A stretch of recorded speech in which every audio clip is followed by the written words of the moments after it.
दोस्तों, जैसा कि आपको मालूम है कि कल यानी 2 अप्रैल 2025 को वक्फ अधिनियम 1995 में कुछ महत्वपूर्ण संशोधन करने के लिए एक विधेयक लोकसभा में पेश हुआ और 288 के विरुद्ध 232 के बहुमत से उसे पारित भी कर दिया गया।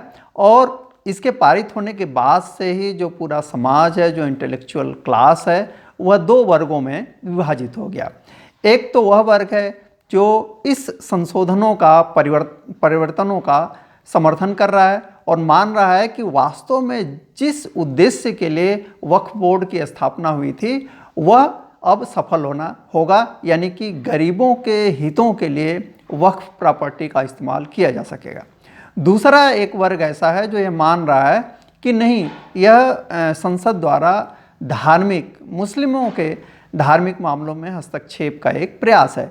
लेकिन आप देखिए तो जिस विषय पे कानून बनाया जा सकता है उस बने हुए कानून में संशोधन भी किया जा सकता है और इसे धार्मिक मामलों में हस्तक्षेप नहीं माना जा सकता। हाँ, ये जरूर हो सकता है कि पहले और बाद की परिस्थितियों में कुछ ऐसे परिवर्तन आए हों जो इनके विरोधियों को एक्सेप्टेबल नहीं हो या जिससे लगा हो कि नहीं, इससे कुछ स्थितियां बदलेंगी।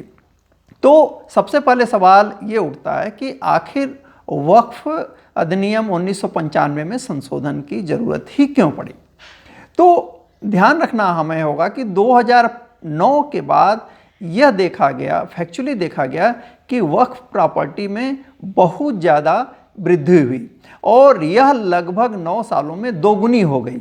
और आज की डेट में हम कह सकते हैं कि जो रेलवे है और डिफेंस सेक्टर है, वो भी गवर्नमेंट वाला, उनको छोड़ करके तीसरी सबसे बड़ी संस्था वक्फ बोर्ड हो गई है, जिसके पास भारत में सबसे ज़्यादा ज़मीन है। जबकि और किसी धर्म के पास और किसी मजहब के पास ऐसा कोई बोर्ड नहीं है जो ज़मीनों का वक्फ ले या ज़मीनों को वक्फ घोषित करे। और इस बीच कुछ ऐसी घटनाएं हुई जिसके कारण इस कानून को लेकर जो 1995 बना था उस पर काफ़ी विवाद हुआ। जैसे आप तमिलनाडु में जाएं तो वहाँ एक गांव था जिसमें एक व्यक्ति अपनी बेटी की मैरिज को करने के लिए जब अपने ज़मीन बेचने गया तो पता चला कि नहीं, यह तो उसकी ज़मीन नहीं है बल्कि यह तो वक्फ की प्रॉपर्टी हो गई है। इसी तरीके से आप केरला में जाएं तो केरला में घटना घटी एर्नाकुलम ज़िले में। वहाँ 600 ईसाई परिवार हैं और पता चला कि नहीं, वे जहाँ रह रहे हैं उनकी जो प्रॉपर्टी है वह वक्फ की प्रॉपर्टी हो गई है। यही नहीं, आप बिहार में चले जाएँ तो गोविंदपुर में ऐसा ही हुआ और कर्नाटक में भी ऐसा हुआ जहाँ पे 15,000 एकड़ ज़मीन पे दावा किया वक्फ बोर्ड ने, वहाँ के वक्फ बोर्ड ने। इसके साथ साथ कुछ ऐसी घटनाएं हुई जैसे इन्होंने इलाहाबाद हाई कोर्ट को कहा कि नहीं, ये वक्फ की प्रॉपर्टी पर बना है। या बनारस में एक कॉलेज है उदय प्रताप कॉलेज, जिसे हम यूपी कॉलेज कहते हैं, वह 20वीं शताब्दी के शुरू में बना और उस पर भी वक्फ बोर्ड ने दावा किया कि नहीं, यह हमारी प्रॉपर्टी है। तो बहुत विवाद हो रहा था जिसके कारण इन संशोधनों को लाने का विचार किया गया। इसमें जो पहला संशोधन है और जो बहुत ज़्यादा महत्वपूर्ण नहीं है क्योंकि यह केवल नाम का संशोधन है, जो पुराना अधिनियम है जिसे वक्फ अधिनियम 1995 कहा जा रहा था, अब उसको नया नाम दिया गया है। और नया नाम ये है कि अब इसे हम कहेंगे एकीकृत वक्फ प्रबंधन सशक्तिकरण दक्षता और विकास अधिनियम 1995। लेकिन यह केवल एक, जैसा मैंने कहा कि एक नाम का परिवर्तन है, वह ज़्यादा महत्वपूर्ण नहीं है। महत्वपूर्ण ये है कि पहली चीज़ कि पहले जो वक्फ की घोषणा होती थी, यानी वक्फ प्रॉपर्टी की जो घोषणा होती थी, उसके 3 साधन थे।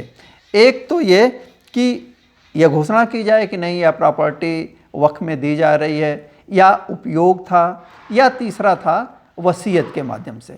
ये जो नया अधिनियम है इसमें जो घोषणा और उपयोग की बात है उसको ख़त्म कर दिया गया है और यह तय किया गया है कि नहीं, अब वक्फ की प्रॉपर्टी तभी घोषित की जाएगी जब उसे देने वाला बाकायदा इसकी वसीयत करे और वसीयत के माध्यम से इसका दान दे।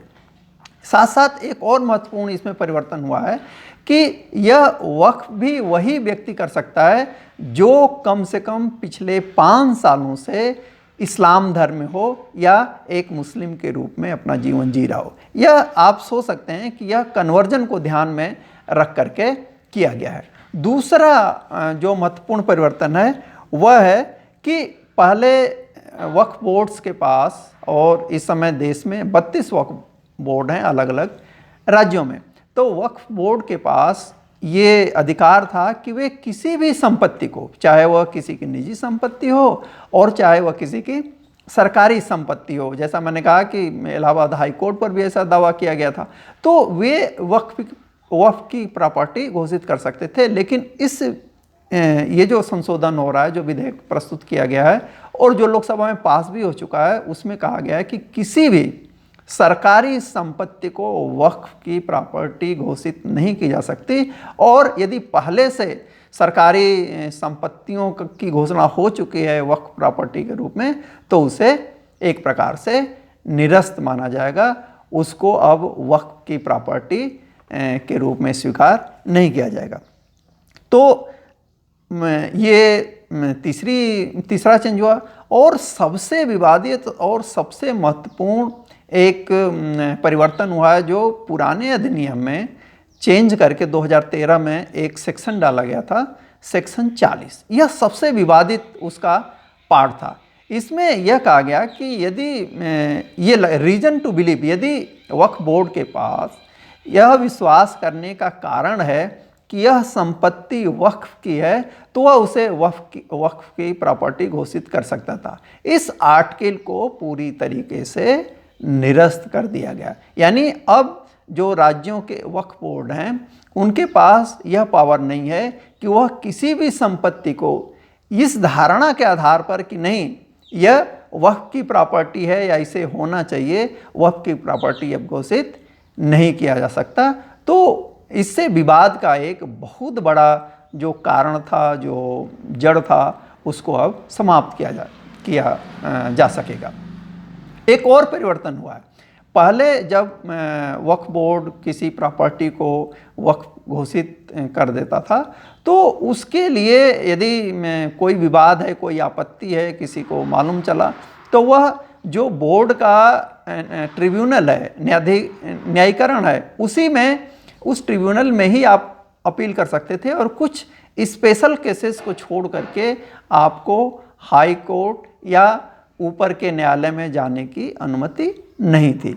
लेकिन अब इसमें यह क्लियर कहा गया है कि नहीं, यदि ऐसी कोई घोषणा होती है, किसी प्रॉपर्टी को वक्फ की प्रॉपर्टी घोषित किया जाता है, तो उसकी अपील 90 दिनों के भीतर हाई कोर्ट में की जा सकती है, जो कि एक बहुत बड़ी राहत है उन लोगों के लिए जिनके मन में यह डर था कि नहीं हमारी प्रॉपर्टी कभी भी वक्फ की प्रॉपर्टी घोषित की जा सकती है। तीसरी अगली बात यह है कि पहले जो ऑडिट होता था, वक्फ के पास बहुत प्रॉपर्टी है, 8 लाख एकड़ से ज़्यादा की उसके प्रॉपर्टी है, जिसकी जो आमदनी है साल भर की वह 1 लाख करोड़ से भी ज़्यादा है। तो इसकी जो ऑडिट होती थी वह ऑडिट होती थी पहले स्टेट गवर्नमेंट के द्वारा। अब ये कहा गया है कि जो सेंट्रल गवर्नमेंट है वह भी इसकी ऑडिट करा सकती है, चाहे वो वो कैग को भी इसके लिए नियुक्त कर सकती है, CAG जिसको कहा जा सकता है, और पंजीकरण का भी काम जो सेंट्रल गवर्नमेंट है वह देखेगी। इसके साथ साथ 2 और महत्वपूर्ण परिवर्तन हुए हैं। ये परिवर्तन ये है कि जैसा कि आप जानते हैं कि एक सेंट्रल लेवल पे वक्फ काउंसिल है, उसमें 22 मेंबर हैं। पहले उसमें कोई गैर मुस्लिम मेंबर नहीं होता था। अब इस नए विधेयक में कहा गया है कि नहीं, गैर मुस्लिम, और वे उनकी संख्या कम से कम 2 होगी, गैर मुस्लिम सदस्य भी रखे जाएंगे, और 2 महिलाएं भी अनिवार्य रूप से उसमें होनी चाहिए। लेकिन सबसे ज़्यादा परिवर्तन हुआ है जो राज्यों में वक्फ बोर्ड हैं उनके स्ट्रक्चर में। वहाँ 11 मेंबर होते हैं, और इसमें ये कहा गया है कि यहाँ भी गैर मुस्लिम सदस्य होंगे। साथ साथ अभी तक ऐसे किसी बोर्ड में क्या किया जाता था कि बोहरा और एक और आगा खानी करके एक समुदाय होता है, उनका कोई रिप्रेजेंटेशन नहीं होता था।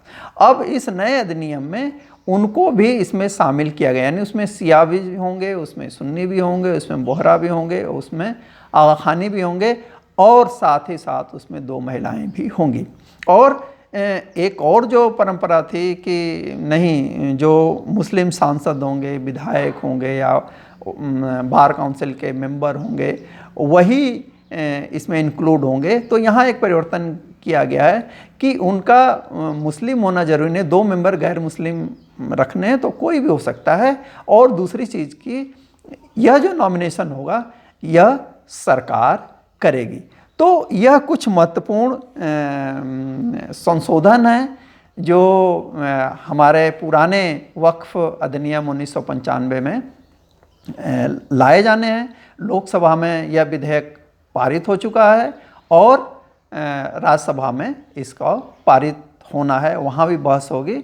और आप जानते हैं कि ये डेमोक्रेसी है और बहुमत के आधार पे इसका जो भी होगा निर्णय होगा।